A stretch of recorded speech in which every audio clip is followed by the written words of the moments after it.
I read the Dakota incident, bro. Dakota went through a lot in its prime years where the people of Dakota are just guinea pigs because here you have gangs and also protesters that are also being used as an experiment for a gas where they are going to be taken out, but it didn't work out like that. Where you even make more of a problem where you now have super crime, but even with that happening, you have a plus of it. You also have the Blood Syndicate being born. You got our boy Static coming into play, Icon and Rocket.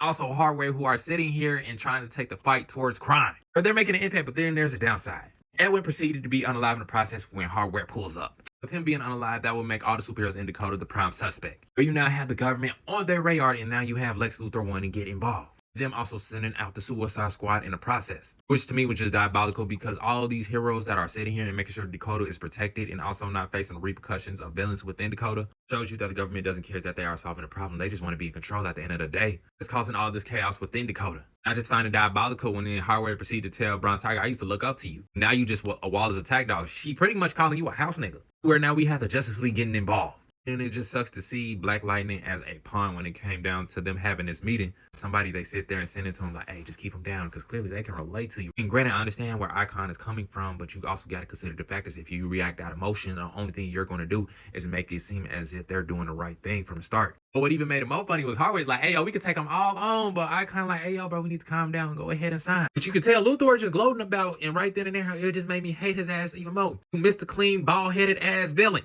Feel the frustration between everybody that is proceeding to come in contact with Luthor. And now when I'm seeing Static shake his hand, it's almost out of animosity. But then when he proceeds to realize that, hey, I know where you live and I know your identity, that's when he backs off and like, damn. Because now you can feel the depression, the overall sadness that they have going on because clearly I can't live in my purpose, all because guess who decided to step in? The government. Which has everybody going on in their separate ways, but that's not the end of it. Because Static Nephew proceeds to come back from the future and proceeds to give him some uplifting words, I should say. Like, your ass really finna sit here and not do anything, bro? I mean, damn, this ain't the uncle I know. Now got Static in that mode, like, you know what? Say less. It's time for me to get back out here in these streets. And bro, I expect a full-on series from any and everybody in this Dakota incident. Static, Hardware, Icon, Rocket, I don't care. They deserve it because clearly we showed up and showed out.